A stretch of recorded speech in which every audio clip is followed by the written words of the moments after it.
My family just announced they've arranged my marriage to my 13-year-old cousin without my consent. Now I'm trapped in a nightmare of tradition, pressure, and silence, and there's only one way out before it's too late. At 23, my family determined it was time for me to acquire my first wife. Her selection had already been made. My 13-year-old cousin, Fatima, whose mother proudly spoke of her early maturation. In my family, every girl understood the custom. The onset of your first menstrual cycle marked your wedding day. It was irrelevant if you still played with toys or couldn't reach the kitchen counter. If you could bleed, you could conceive. I was 9 when I witnessed my eldest brother, Ahmed, marry his first wife on his 21st birthday. She was 12. By the time I was 15, Ahmed had buried that initial spouse and was on to his third, due to complications from pregnancy. Everyone noted, your wife's youth was like currency. The man with the youngest, most compliant wife received the most commendation in our society. At family gatherings, my uncles would vie like children comparing their acquisitions. Amina was only 11 when I claimed her. Uncle Kareem would brag, presenting her photograph. Uncle Hassan would recline, smirking in response. That's nothing. I obtained my Yasmin at 10, and she still had her baby teeth. The jewelers didn't even craft wedding rings that tiny. For years, I went along, smiling when they spoke of my future, assenting that 14 was becoming too old for a bride. Internally, my stomach twisted. Yet, what alternative did I have? To speak against it meant banishment for myself and all the women in our lineage. 3 months before my scheduled wedding, I found Fatima in our family's utility area with a bottle of bleach. Her hands trembled so intensely she couldn't open it. When she saw me, she collapsed to her knees. Please, don't tell. Please, I can't. I know what occurs. I've seen what occurs. I took the bottle, sat on the floor beside her, and for the first time, voiced, I understand. I don't desire this either. She sat there with her mouth agape, staring as if I had multiple heads. Suddenly, she lunged for an embrace. Can you please tell them I'm irrational? Tell them I'm possessed or hexed. They won't want me if I'm unbalanced. Impure lineage corrupts the bloodline. That utterance altered everything because she was correct. My family was fixated on ancestral lines, genetic purity, producing perfect sons. Mental instability was the ultimate taint. I had seen them decline marriage proposals due to rumors of a distant aunt who conversed with walls. Within a week, I instructed Fatima to exhibit tremors at meal times, murmur numbers in corners, and etch symbols onto her arms with her nails. I guided her through episodes, teaching her to roll her eyes back, speak incoherently, and assert she saw phantoms in the wallpaper. She delivered such a convincing performance that even I was occasionally unsettled. My mother was appalled. She was perfectly fine 2 weeks ago, she wailed to my father. Now look at her. What if it spreads to the children? The wedding was quietly deferred. News spread among the girl cousins like wildfire. My sister Amira, 14 and recently matured, approached me next. Then her friend, then Nor's sister. Before I realized it, I was conducting late-night coaching sessions in my vehicle, teaching girls how to feign madness. A vacant gaze is critical, I'd instruct. Look through people, not at them. Laugh at nothing. Weep without cause. But timing is paramount. Reserve the most severe episodes for when marriage discussions commence. Some girls were naturally gifted. My cousin Isla developed an imaginary companion with whom she'd hold complete conversations during family gatherings. She'd offer tea to empty chairs, admonishing unseen children. Her father postponed 3 marriage proposals, terrified of begetting compromised grandchildren. Others required more effort. Soft-spoken Miriam struggled with the act until I taught her to channel her genuine terror into fabricated hysteria. Recall your wedding night, I'd tell her. Now scream. The sounds she produced persuaded everyone. Within 6 months, we had a comprehensive network, 15 girls of marriageable age, all exhibiting various signs resembling borderline schizophrenia. Family gatherings devolved into pandemonium as girls would trigger one another. One would begin humming, another rocking. Suddenly, 3 spoke in unison about visions of dark water. The elders panicked.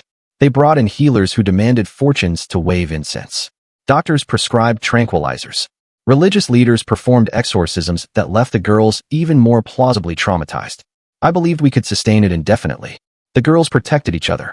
Older ones mentored younger ones as they reached maturity.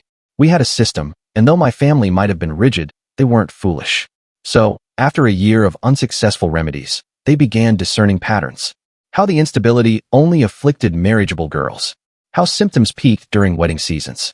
How I consistently seemed to be present during these occurrences. The final assembly occurred on a Thursday. 23 of us were at my uncle's residence for his daughter's engagement. The plan was for her to stage her most extreme episode yet. But when my uncle summoned her forward for her engagement blessing, she glanced across the room and met Fatima's gaze. Unexpectedly, her hand went into her pocket, and she swallowed over a dozen pills at once. We were compelled to contact the authorities. Sarah collapsed as paramedics rushed in, her father yelling at her to vomit while she whispered the groom's age to the female emergency medical technician. The room erupted into disorder. Men scrambled for their phones, women shrieked, and the younger girls pressed themselves against walls, their eyes wide with dread. Uncle Hassan seized my arm, his fingers digging into my flesh. "You caused this," he hissed, his other hand furiously operating his phone. I glimpsed the screen, a group chat labeled Emergency Protocol, with messages flying. 20 pills. I yelled to the paramedics over the din. She took 20 pills. The EMT attending to Sarah looked up sharply. "How old is she?" she inquired.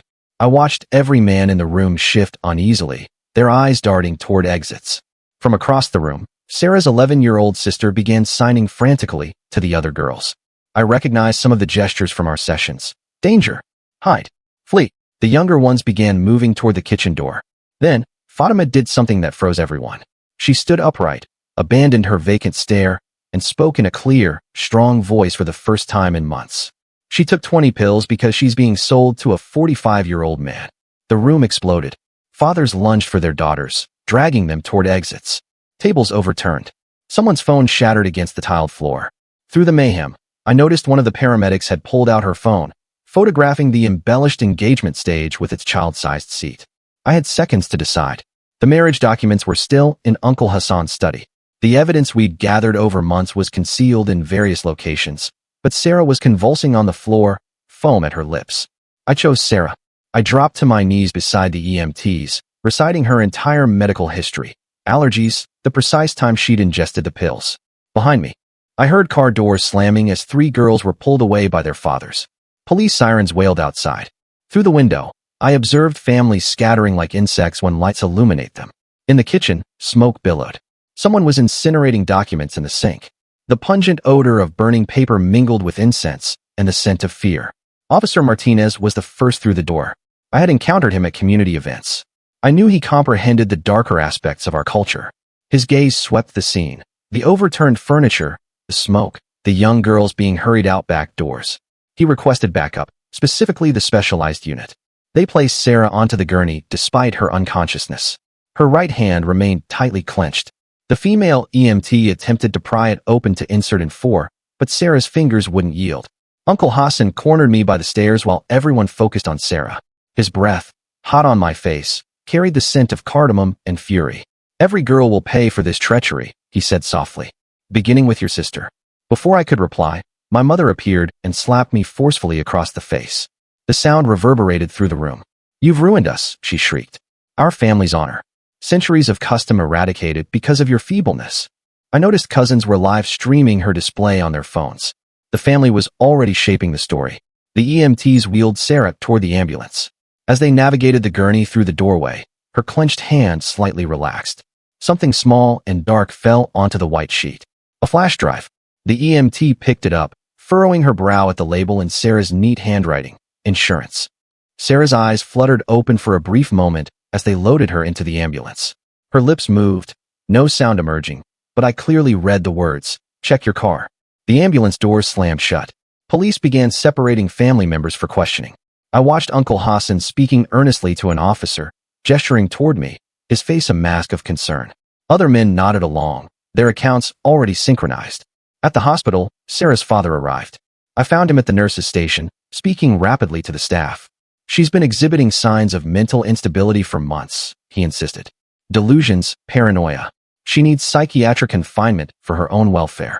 The nurse, taking notes, glanced at Sarah's chart, then at the visible bruises on her arms, old, fingerprint-shaped. I attempted to approach Sarah's room, but encountered a wall of hospital security. Her father had already submitted paperwork. "I'm sorry," the guard said, not unkindly. "Family only, and there's a directive here that you're not to have contact with the patient." My phone vibrated incessantly. Messages from the network. 3 girls texted that they were being confined in basements. Their simulated madness was now being used to justify their imprisonment. "They say it's for our own good," Isla wrote. "Until the episodes subside." I rushed to my car to check Sarah's message. Beneath, held by a magnet and covered in road grime, was a GPS tracker. But that wasn't her intended message. In my glove compartment, wrapped in a plastic bag, lay a notebook I'd never seen before. Sarah's handwriting filled every page. Dates, names, ages, marriage contracts spanning 5 years, deaths marked with red circles. My phone rang. Unknown number. "You've been instructing young girls to deceive," a man's voice stated. "To corrupt their minds with fantasies. What kind of man spends time alone with young girls in his vehicle at night?" The accusation struck like frigid water.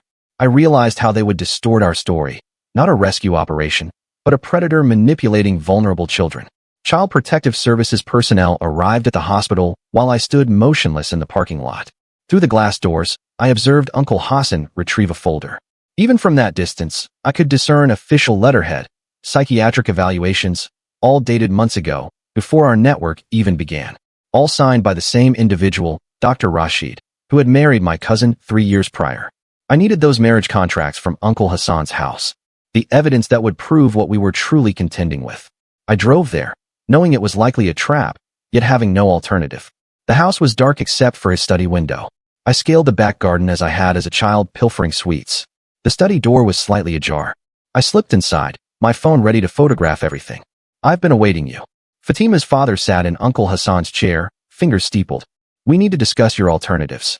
My hand went to the door, but 2 of my cousins emerged from behind it. I was trapped. "It's straightforward," he continued. "Marry Fatima tomorrow, properly, traditionally. All charges dropped. This unfortunate misunderstanding forgotten." He produced his phone and played a recording. My voice, crystal clear, alone with young girls in my car, teaching them to act. Without context, it sounded entirely different. "Coaching them to lie to their parents," he said, filling their heads with tales, meeting them secretly. What would law enforcement conclude? The imam then arrived, still in his ceremonial robes. He regarded me with disapproval. "This should be handled within our community," he stated to Fatima's father. "These girls require spiritual guidance, not external meddling." One of the nurses from the hospital, a kind young woman from earlier, appeared in the doorway. She leaned close to me as she passed. "The imam's daughter vanished when she was 14, she whispered. "Some say she fled, some say other things." 3 families had already synchronized their accounts. The girls were mentally unwell, triggered by my harmful influence. I was a predator who had exploited their conditions. The fabricated instability we had created as a shield was now being wielded against us. My sister AmITheA had been withdrawn from school. My mother posted images on social media. AmITheA's phone shattered on the kitchen floor, captioned with concerns about adverse influences and safeguarding our children. AmITheA stood behind her in the photo, her face expressionless. The vacant stare I had taught her now served their agenda. I attempted to contact Aunt Rashida, the only adult who had ever questioned our customs. Her daughter answered, whispering quickly, "They put Mom on a plane to Yemen last night." She resisted them. They sedated her. The line went dead. Back at the hospital, a psychiatrist evaluated Sarah while her father translated. I watched through a window as her father twisted every word. Sarah's desperate truth became symptoms of psychosis in his retelling. Her accusations became delusions. Her fear became paranoia. I couldn't endure it any longer. That Friday, I went to the mosque during prayers. Hundreds of men knelt in rows. I stood during the sermon and proclaimed the truth. Sarah is being sold to a 45-year-old man. Our daughters are being trafficked as child brides. Hands seized me from all directions. I was dragged out, hurled onto the concrete steps. Men I had known my entire life stood over me, their faces contorted with fury. But some of the younger men hesitated, uncomfortable. A few women peering from the women's section had tears in their eyes. The foundation was fracturing, but I didn't yet grasp how deeply the corruption ran or how many more girls would suffer for our defiance. As I rose from the mosque steps, my phone buzzed with a message from an unrecognized number. A photo of AmITheA, her vacant stare now genuine, holding a sign, "My brother is unwell." He made us all unwell, too. The struggle for our girls' freedom had only just begun. Uncle Hassan started a relationship with my ex-girlfriend, Priya, appearing at my workplace with her. She wore a gold necklace with a pendant that matched the child-sized wedding rings from our family's collection. My colleagues noticed my reaction when they entered the cafe where I worked part-time. Priya avoided eye contact while Uncle Hassan ordered coffee, his arm possessively around her waist. An anonymous report surfaced at Child Protective Services, alleging I had improper access to minor females. The social worker who called asked pointed questions about my time alone with young girls. My manager overheard the conversation and instructed me to take the week off while matters were resolved. At home, I discovered my childhood journals scattered across my bed. Pages I had never written were inserted between authentic entries. The handwriting was similar to mine, but not quite right. New passages depicted disturbing thoughts about young girls, fantasies that made my skin crawl. My mother stood in the doorway, observing me read them. "I've been documenting your illness for years," she stated calmly, "just in case we ever required proof." A mother recognizes when something is amiss with her son. The forgeries stretched back a decade. She had been constructing this safeguard since I was 13. Every ordinary teenage thought was twisted into something sinister. Every interaction with female cousins was reinterpreted as predatory interest. My 7-year-old cousin, AmITheA, visited with her parents. During dinner, she announced to everyone that I was sick like the other girls. She recited Uncle Hassan's exact words with practiced precision. When her male teacher passed our table at the restaurant, she flinched and pressed herself against her mother. The teacher noticed and frowned. Security footage from Sarah's engagement party appeared online, edited to remove all context. The video showed only me inciting young girls, teaching them to behave unusually. Comments flooded in, labeling me a monster. My face became recognized in our community as the man who corrupted innocent children. The family lawyer filed for conservatorship over me, citing mental health concerns and endangerment of minors. The paperwork asserted I suffered from delusions that rendered me a danger to myself and others. They sought control of my finances, my medical decisions, my liberty of movement. I remembered my brother Ahmed's phone was still active on the family plan. Late at night, I used his login to access the family WhatsApp group. The messages chilled me to the bone. They were relocating marriage contracts to a storage unit. Uncle Hassan coordinated everything, assigning different family members to transport documents. Ahmed's final message before his death caught my attention. He had been asking questions about his first wife's demise. The group fell silent after that message. 3 days later, Ahmed died in a car accident. Investigators ruled it accidental. I needed the storage unit location, but that meant infiltrating Uncle Hassan's email. The password reset went to his phone. I'd have to approach him somehow. My childhood friend, Kareem, now a police officer, found me at the park where we used to play as children. "There's a warrant coming," he said quietly. "Federal investigation. They believe you're operating some kind of cult. You should leave town." But I couldn't depart. Not with the girls still trapped. I gathered all the evidence I possessed and went to the local news station. The reporter seemed interested until I mentioned which families were involved. Her expression shifted. She offered excuses about needing to verify facts. Later, I learned the station owner's daughter had married into one of the allied families. The story died before it began. Sarah's condition deteriorated in the hospital. She required emergency surgery, but her parents refused consent until she retracted her falsehoods about the coerced marriage. The doctors were legally bound. They could only observe her decline. 5 allied families mobilized like an army. Girls vanished from schools overnight. Mothers resigned from their jobs to homeschool. The community closed ranks, safeguarding their customs with military precision. Social media filled with posts about shielding children from dangerous influences and mental contagion. I realized this network extended far beyond my family. The practice wasn't diminishing, it was organizing, adapting, becoming more sophisticated. At 3 a.m., a knock came at my apartment door. Through the peephole, I saw Fatima, still in her nightgown, clutching a small bag. I opened the door, and she stumbled inside, her face streaked with tears. "They advanced the wedding," she gasped. "Tomorrow morning." I stole these. She opened her bag to reveal birth control pills, just in case she couldn't escape in time. Her brothers would track her soon. We both knew it. I gave her my car keys and all the cash I had. "Drive to the women's shelter on Madison. Ask for Jennifer. She knows our predicament. Come with me," she pleaded. "They'll pursue me. You have a greater chance alone." 20 minutes after she departed, her brothers arrived. They dragged her from my car 2 blocks away. She completely abandoned her act, screaming the truth about the forced marriages until one of them muffled her mouth. Neighbors watched from windows, but no one intervened. Uncle Hassan visited me the following morning. "Leave the country," he stated simply.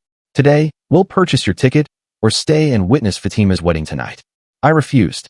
That evening, they married her to a man older than her father. I couldn't approach the venue, but someone live-streamed parts of it. Fatima stood like a statue, her vacant stare now genuine, not performed. Sarah's nurse, Priya, not my ex-girlfriend, but a different woman with the same name, approached me in the hospital cafeteria. She rolled up her sleeve to display old scars around her ankle. "Chains," she stated simply. "I escaped a similar situation 10 years ago. I've been documenting everything occurring here." She unveiled the truth that made my stomach churn. 3 families across 3 states practiced this tradition, all interconnected through marriages, forming a web of abuse spanning generations. Every girl I thought I'd rescued was already on a list for specific matches. Our madness strategy had merely reshuffled the deck, pushing younger girls forward to replace the mad ones. My mother confronted me at home with an ultimatum. Testify that the girls are mentally unwell, that you manipulated them, or I'll testify that you molested AmITheA. My sister stood behind her. That blank stare I had taught her was now genuine trauma. She's fabricating, AmITheA said robotically. But she'll compel me to say it's true. I refused. Within hours, my mother filed a police report with the fabricated journal entries as evidence.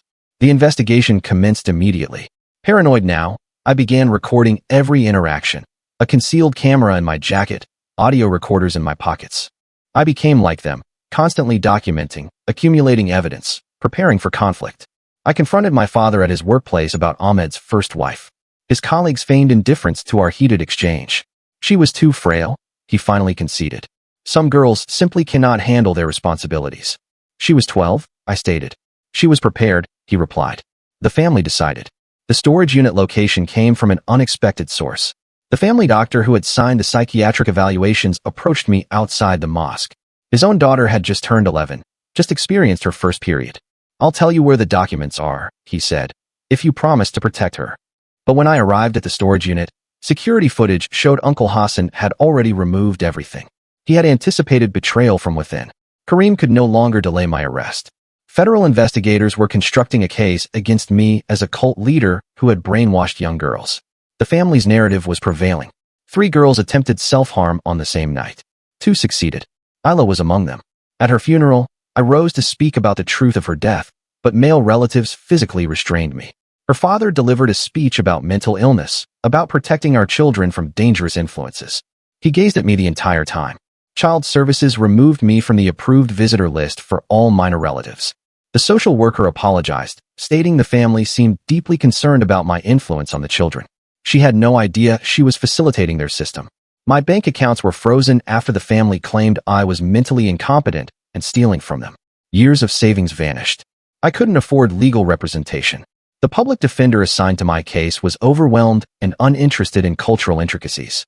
Priya, the nurse, revealed the grimmest news yet. Fatima's marriage that morning hadn't simply been a wedding. It was compensation for a debt. A previous bride in the family had died, and blood money was owed. Fatima was the settlement. I finally snapped. I broke into the venue where another child wedding was taking place. Live streaming everything on social media. The bride appeared no older than 12. I broadcast for 3 minutes before being rendered unconscious by the groom's brothers. 50,000 people saw the stream before it ceased. I awoke in the hospital with a concussion and assault charges filed by Fatima's new husband. She visited once. A black eye poorly concealed with makeup. I fell, she said robotically while her husband watched from the doorway. Uncle Hassan visited next, showing me a video on his phone. It was footage of me teaching the girls to deceive, edited to appear like grooming sessions. This is what the jury will witness, he stated. Your confession would be better for everyone. That night, AmITheA managed to slip me a message written on a candy wrapper, passed through a sympathetic nurse. I recall everything. They compel me to lie. Help us. To spare AmITheA from being married off, I made a decision. I confessed to conspiracy charges, admitting to brainwashing the girls, but not abuse. My lawyer advised it was the best agreement I would receive. During my transport to holding, I found something that made my blood run cold. In the evidence box was a marriage ledger. My name was listed as the one who had arranged Sarah's marriage. The signature was perfect, forged using documents from my car loan. Sarah's surgery deadline approached. 6 hours, the doctor warned, or she'd face permanent damage. Her parents would not consent unless I signed a statement assuming full responsibility for her mental breakdown. I then grasped Uncle Hassan's true objective.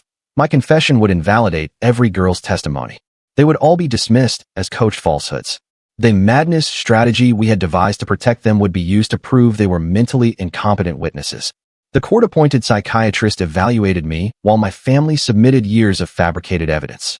The doctor's questions seemed rehearsed, guiding me toward specific admissions. I had to convince him I was sane while everything indicated elaborate delusions. To save Sarah's life, I agreed to plead guilty. But as I signed the confession, I added a coded message in the margins in Arabic. Only the girls who had attended our sessions would comprehend it. The sparrow still flies at midnight. It was our emergency phrase, signifying the network persisted. Sarah received her surgery. She survived. But when she awoke, a marriage certificate awaited on her bedside table, dated for her 16th birthday. The confession I had signed was already being used to discredit all Child Protective Services investigations into the family. The psychiatric evaluations would be used to institutionalize the most defiant girls. 3 were committed for shared psychotic disorder, allegedly caused by my influence. The treatment included memory suppression therapy. They were being eradicated. Priya lost her employment after family members filed complaints about her preoccupation with their culture. She was labeled a rabble-rouser, a troublemaker. The hospital quietly terminated her. In jail, awaiting trial, I met my cellmate Yusef. His daughter had died in our family at 15 from pregnancy complications. He said he had been plotting revenge for 3 years, gathering evidence, awaiting the opportune moment. He showed me photographs that made me retch. His daughter's body exhibited signs of violence, not medical complications. The injuries corresponded to what I had heard about Ahmed's first wife. The same patterns, the same methods. The death certificates were signed by the same doctor. I bartered commissary items to arrange for Yusef's girlfriend to visit the institutionalized girls as a volunteer art teacher. She recognized the indicators immediately. The girls were sedated but resisting, leaving messages in their artwork. Prison visitor logs revealed Uncle Hassan had been visiting specific inmates, all convicted of domestic murders.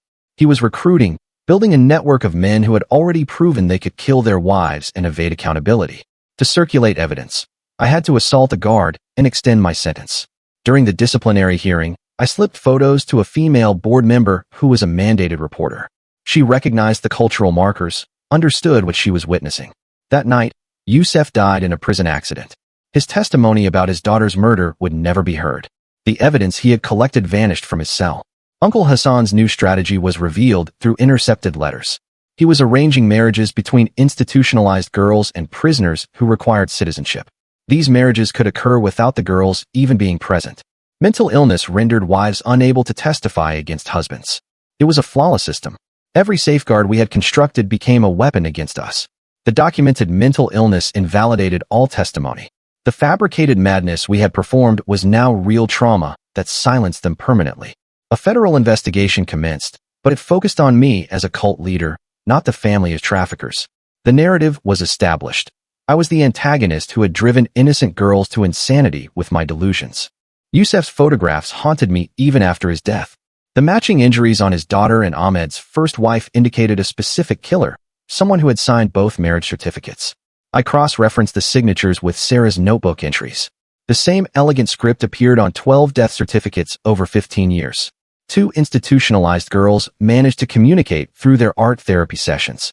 Their paintings displayed recurring symbols. A sparrow at midnight, just like my coded message. The volunteer art teacher, Alexandra, smuggled out their work. One painting depicted a storage shed behind an old training ground. Another showed numbers that resembled coordinates. Prison visitor logs revealed more unsettling patterns. Uncle Hassan wasn't merely visiting convicted murderers. He was specifically targeting men whose wives had died within a year of marriage. Men who had gone free on technicalities. Men who comprehended the system. I watched helplessly as the institutionalized girls' marriages were processed. The paperwork was immaculate. Psychiatric evaluations declaring them incompetent. Family consent as legal guardians. Citizenship applications for the grooms. 3 girls were married while sedated in their hospital beds. Then something unforeseen happened. Sarah escaped. The medical transport van conveying her to a long-term psychiatric facility reported an empty gurney at their destination. Security footage showed Sarah had unstrapped herself during a bathroom stop, slipping out through an unlocked window. Within hours, she was live streaming from a hidden location. "I'm in the shed where it all commenced," she stated to her phone camera, her hospital gown soiled and torn. Behind her, I recognized the utility room where I had first found Fatima with the bleach bottle. They believe I'm irrational. They believe we're all irrational, but I recall everything. The family manhunt began immediately. Uncle Hassan coordinated search teams, while my transport bus to federal prison took an unexpected detour past the search area. Through the barred windows, I watched family members scouring neighborhoods. Sarah's live stream continued sporadically. She displayed pages from hidden notebooks, marriage contracts she had photographed before the raid. Her viewership soared. 10,000, 20,000, 30,000 people watching a young girl expose generational abuse. Then the storm struck. An unexpected downpour inundated the old training ground where Sarah was concealed. Water levels rose swiftly in the low-lying area. She had to abandon the shed or drown. Her live stream depicted her wading through knee-deep water, hypothermia setting in. Nowhere safe to go. Both the family search party and sympathetic community members raced to locate her first. I pressed my face against the transport bus window, recognizing the streets, knowing precisely where she would go next, the bridge over the river where we used to feed ducks as children. The bus driver, a woman who had been monitoring the situation on her phone at traffic lights, made an unscheduled stop. Bathroom emergency, she announced to the guards, parking within view of the bridge. I saw them converge. Uncle Hassan's car from one direction, a women's shelter van from another. Sarah stood on the bridge railing, soaked and shivering, gazing down at the turbulent water below. Both vehicles screeched to a halt. "Come down, Habibi," Uncle Hassan called out, his voice audible even through the bus windows. "You're unwell. We'll help you recover." Sarah looked directly at his car, then at the shelter van. She extracted something from her pocket, a flash drive on a chain around her neck. "I'm not unbalanced," she stated clearly, her words captured by her still-streaming phone propped on the bridge rail. Then she leaped. The water was frigid, swollen from the storm. Both rescue teams plunged in after her, but the current was too powerful. I watched Uncle Hassan wade in up to his chest before being pulled back by his brothers. The women from the shelter threw ropes that fell short. Sarah's body was not found. The family claimed she had been mentally ill, driven to self-harm by delusions. Others whispered she had been pulled from the water downstream by sympathetic fishermen, smuggled across the border. Her live stream had ceased when her phone hit the water, leaving her fate unknown. My sister AmITheA did something extraordinary that same day.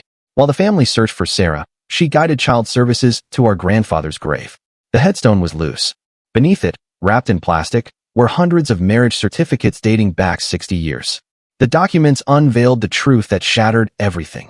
My mother's name was on the first certificate, married at 11 to my father. My grandmother's certificate showed she was 10. Every woman in our family was both victim and perpetuator, trapped in a generational cycle of mistreatment. Their signatures appeared on their daughters' certificates, complicit in perpetuating what had been done to them. The evidence was overwhelming, yet complex. Prosecuting meant destroying women who had themselves been victims. The younger generation would be saved by condemning mothers and grandmothers who had no choice in their own destinies. During my trial, I sat as the sole defendant while the family walked free. The prosecutor portrayed me as a cult leader who had driven vulnerable girls to mental illness. My public defender barely attempted to counter the narrative. The confession I had signed was the central evidence, but something was transpiring outside the courtroom. The live streams had spread beyond our community. Other girls in similar predicaments began feigning mental illness using our methods. The madness defense went viral in restricted forums, disseminating through whisper networks. 6 months into my 5-year sentence, a postcard arrived. No signature, just coordinates. The location was a women's shelter in Canada. More postcards followed from different places: Seattle, Portland, Vancouver. The underground network had evolved, adapted. The institutionalized girls began recovering memories despite the suppression therapy. Their artwork grew bolder, messages clearer.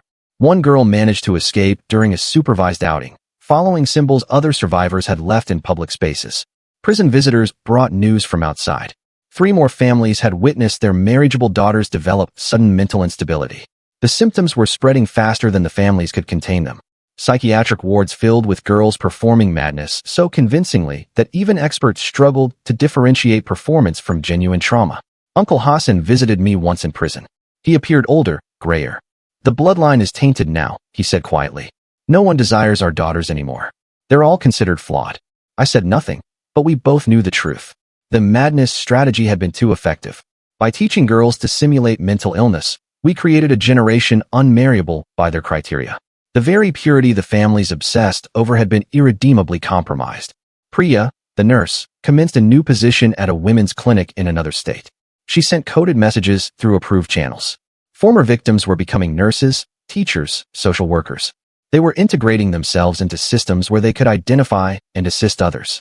The family's financial structure began to crumble. The dowries and bride prices that funded their lifestyle dried up. Younger men refused marriages to defective girls. The elder generation found themselves without the intergenerational wealth transfer they relied upon. My mother visited once, looking haunted. She did not speak about the certificates discovered in grandfather's grave, but her eyes held a recognition that had not been there before. She left commissary money and never returned. 2 years into my sentence, Ahmed's phone, still concealed among my possessions, received a message. A young girl claiming to be his daughter, from his second wife. She was 12, the age her mother had been when married. She was seeking assistance. I taught my cellmate the indicators to seek, the code words to disseminate. He taught others. Guards' daughters learned to exhibit tremors at dinner tables. The strategy spread through prison visitors to communities we had never reached. By year 3, the psychiatric hospitals had adapted. They developed new protocols for distinguishing feigned madness from genuine illness. But the girls adapted too, their performances evolving, becoming more sophisticated. It became an arms race between detection and deception. Some girls were caught and forced into marriages anyway. Others vanished into the network. Justice was partial, imperfect, agonizing. For every girl saved, another was lost. The system persisted but weakened, corrupted from within by its own instruments of control. Uncle Hassan's final visit occurred in my 4th year. He sat across from me in the visiting room, his hands trembling with age or fury. "You destroyed us," he stated. "Centuries of custom gone." "No," I replied. "You destroyed yourselves the day you determined daughters were property." He departed without another word. I later heard he had relocated back to the ancestral country where the traditions still held strong. But even there, whispers of the madness defense were spreading. The art teacher, Alexandra, continued visiting the institutionalized girls. Slowly, carefully, she helped them reduce their medications, sharpen their minds. 2 more escaped. 3 others aged out of the marriageable range while institutionalized, saved by time, if not by justice. On my release day, no family awaited me, but a van from a halfway house was there, driven by a woman with familiar eyes. She did not speak until we were miles from the prison. "Sarah says hello," she said quietly. "She's studying to become a lawyer now. Canadian law."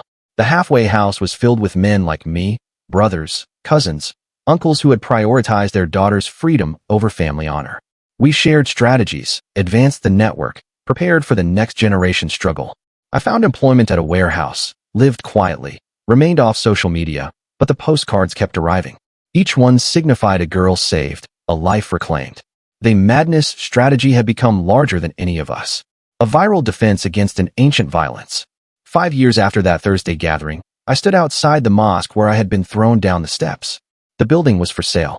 The congregation had dwindled. Families scattered or fractured. Inside, a few old men prayed to emptiness. My phone buzzed with a message from an unrecognized number. A photograph of a young girl in a graduation cap holding a diploma. In the background, barely visible, was Sarah, alive, liberated, challenging the system from within. The struggle for our girls' freedom was not over. It had evolved, gone underground, spread beyond our direct influence. Some battles we had won, others we had lost. But in teaching girls to perform madness, we had bestowed upon them something invaluable. The realization that resistance was possible, that customs could be broken, and that sometimes the ones labeled irrational were the most insightful.